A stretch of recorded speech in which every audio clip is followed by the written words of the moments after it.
beyond homeschooling. And kids can be either entering high school or senior high school or college. How do you prepare homeschooled kids to take the college entrance tests? Are they studying extra hard during that time that they have to take the test? Um, Happy. Yes, but In the case of my daughter, no, um, when she was in grade, yeah, I told you earlier that it was her first year in that school and her last year. So she was doing her regular school work there, and there was not much preparation for a review.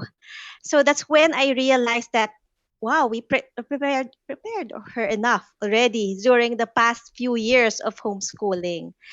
So what I just did was a 1 week review, so so that it can just supplement what she missed, no, during the past years. So it was a crush review, but not. I felt it was not enough, but since she already got admitted in that senior high school, no, which is Ateneo. So I guess uh, the foundation we laid during the past years of homeschooling were good enough. No, at least I think what is most important, Happy, is that kids have to learn test taking skills from the mhm. start. No, in whatever form. No, it can be more structured test taking or on the board lang with the mom, no, reviewing some topics that she discussed. No? It really depends, but at least the kids have to be familiar with the test taking. It's a Mhm. skill that's very important in preparation for transferring to a regular school eventually and college also. I Okay. guess Miss Felici also wants to add because she has college kids. Actually, I released them in high school. Eh. Mm. So I Ah, started. yeah, I released them in high school. So I don't know about my last one, but Ayun. For Tita Irene and Miss Felici, what was the signal, or how did you know that it's time to let go or to release your kids and let them go to a traditional school? I don't think there was any signal. I think it was something that my husband and I decided that we would release them in high school. So it was just something that we decided. So um, since my eldest was very extroverted, so I felt that I think she would be able to transition well. So ako nga yung nahirapan mag-release. I felt like I was those schoolers who hug their mommies before on the first day of class. I felt like I was the preschooler hugging my my daughter to release her to high school. So I don't know. I'm sure there is a sort of like, an impression upon you that it's time. But I think with my husband and I, it was more because that is what we agreed upon. Yeah. I don't know about the others. in our case, Happy, we all when we have decisions, no, especially when you already have teens, you involve them already in that decision. I earlier said that we were supposed to move her to a high school, a regular school, but then we weighed the pros and cons. She laid it out with us, no, na, mom, these are the pros and cons that I see, and she prayed about it. We all prayed about it as a family, and we all felt that it was not yet time for her to move to that schools, and so she pursued her high school in the same homeschool provider until this accident happened, ga. So you have to that my husband had an accident, and everything changed. The family dynamics changed. I had to be on top of everything. Like working and looking at like the assisting the caregiver at home. Um, so I really felt na I couldn't focus anymore in homeschooling. So the year after my husband's accident, after much prayer also, we moved them to a regular school. So you have to assess your family situation, and also if the child is already of the right age, involve them in that decision as well. So in our case, like it's like we were forced to, not really forced, but the situation led us to move them finally to a regular school. Mhm. How easy, Tita and Miss Felici, was it to move to a regular school? Because I can imagine like there families who shifted to homeschooling and are now wondering, what if my child is ready to go back to regular school? What do I need to prepare? How easy or how hard it is it to transition back? In our case, Happy, I think the most difficult challenge was really waking up early. Waking up early because they had to wake up before 6 o'clock so Mhm, that they could be in school at around 7:30 for the school assembly, which is the flag ceremony. So that was the main struggle. And yeah, they have to be in the school because they are already in high school. They were basically in the school for, I mean, the whole day. When they get home, they're so tired already. mhm, Unlike when they were in homeschooling, they were just relaxed the whole day, and taking their own sweet time. So I think the major adjustment really happens, um you know in terms of time management, waking up early and doing the after school work from mhm, the school. mhm, Um, Me naman, I think a common challenge that they had was collaborative work. mhm, Okay. Because when they homeschool, they're very much in control of their work, right? And when they want to Mm. finish, they finish. When they need to finish, they finish. So they had now to be in groups, diba? In regular school. So we had some challenges in that Ah, yeah. area. Maybe if I could redo my homeschool, I would probably look for opportunities for collaborative work, mhm, maybe with other homeschool kids. I would look for more opportunities for collaborative work. Although they did have collaborative work among the siblings, there was already a dynamics, within mhm, them na, they could Mhm. expect certain things of each other.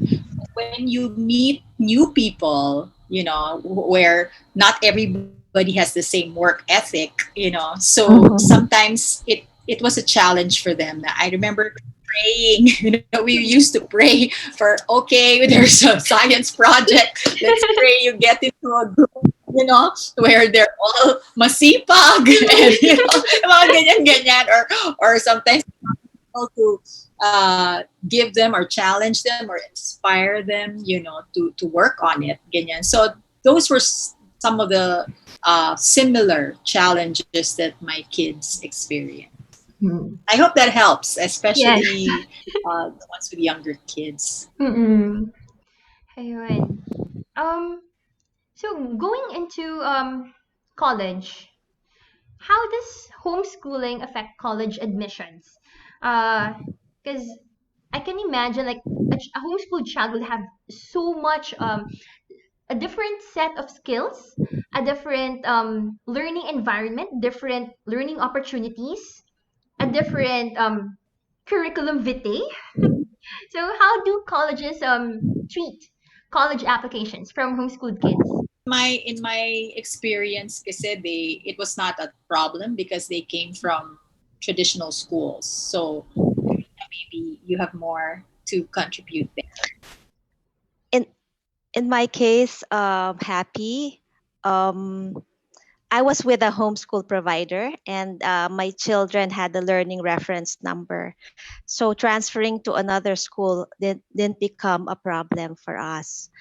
So um, that was pretty much easy. No, we had all the documents needed by the school. Because basically, my daughter is supposedly in second year college na in Ateneo. Kaya lang she's in grade 12. So it was like college already. No, so we didn't have a problem with the admissions because of the learning reference number and all the documents that her our homeschool provider was able to give Ateneo de Manila. Mhm. And thank you so much for your responses. I think that also settles the concern of a lot of parents who are wondering or are considering the challenges or the factors that they need to consider as they homeschool their kids, especially during these times. Any last words or advice or tips for parents who are homeschooling their kids in the technical sense and those who are homeschooling their kids? And Miss Gina. Pinaka inexperienced. Papa. In the setup right now this year, given that a lot have transitioned to homeschooling from regular school, and I think this video is really for them, yes, because they are the ones trying to understand what homeschooling is about.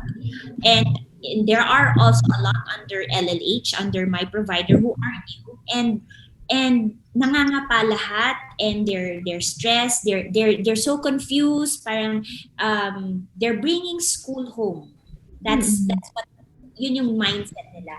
And so I always tell the parents under my provider to say to show that, to tell them, because I'm not sure, maybe they will transition back to traditional school next year, but mainly to enjoy this experience of homeschooling this year. You Mm-mm. don't need to look beyond just yet. Enjoy the moment right now with your child, this opportunity to learn with them on a daily basis. It does not need to be perfect because the world right now is going crazy. So you do not need to make things perfect within your home. And that's my main message to those who are trying yung nangangapapa dito sa homeschooling. Take this year to learn more about your child, have relationship with your child, read to your child, do math with your child, one thing at a time, and sooner or later, magiging groove mo na. But if a mindset mo is pag day one pa lang, first school day, kailangan perfect na lahat, nako, walang mangyayari po. Because there will always be something wrong, and it will just, if you're such a perfectionist, it will just, your world will just crumble. So hug your child, read aloud to him, cook together, bake together, do math, and then eventually the learning. So that's my Mm. Kayo ba? My message is very similar to what Gina said, because I have a favorite quote from Deborah Bell. She said that God doesn't expect you to do it right the first time. So just enjoy the process, the wrong turns and all. So um, this is just going to be a phase in your life where you want your child to remember there's so much love, there's so much care from his from his or her mom. No, parang ito yung moment na i-cherish niya forever because you both enjoyed it together. So yeah, like what Gina said, enjoy the process. Mm-hmm. Don't give so much qualms about doing it right, really, perfecting the method or perfecting the exams or everything. Just let your child enjoy this phase in your life, no, and everything will follow. The love is the thing is that love is the most important aspect of your homeschool life. Your child should really feel that you love her, you love him, and that's the most important. Miss Felici. I just want to echo both of them. You know, that's really the main point. Instead of seeing this pandemic as a perwisho, okay, I think it's better to see it as a moment where heaven is allowing the heart of the father to turn towards the son and the son towards the father. You know, parang it's an opportunity for relationships to become stronger because now there is time. You know, before it was so hard to have time. You know, so Mhm. I just wanna. I have a quote from Tim Tebow. You know who Tim Tebow is? He's a baseball player. He was homeschooled. He was the first homeschooler who received this athletic award, the Heisman Award, which is a coveted award. And he was dyslexic. So one of the reasons Ooh. why he was homeschooled was because he had special health and special needs. You know, Mhm. so but he has grown to be a very positive influence to the world, you know. And this is what he said. He said the amazing thing about homeschooling is that you get to love on your kids. You get to embrace them. You get to believe in them. You get to share that with them over and over and over and over again. And the chances of them believing it are much higher. And that's what Mhm. we want our kids to be. We want them to have so much inside, you know, so that they will not be afraid of the world. And I think Mhm. that's the opportunity that we should take Yes. right now. Thank you so much, Miss Felici, Miss Gina, Tita Irene. I had a wonderful time listening to all of your thoughts, experiences. As I'm sure our other audiences are also learning a lot from all your sharings. Thank you so much for your time, your experiences. Thank you. To our You're audience most at TMC, thank you, Tita. To our audience at TMC, in true unschooling fashion, please let us know what it is you want to learn next on our videos. Thank you so much for watching.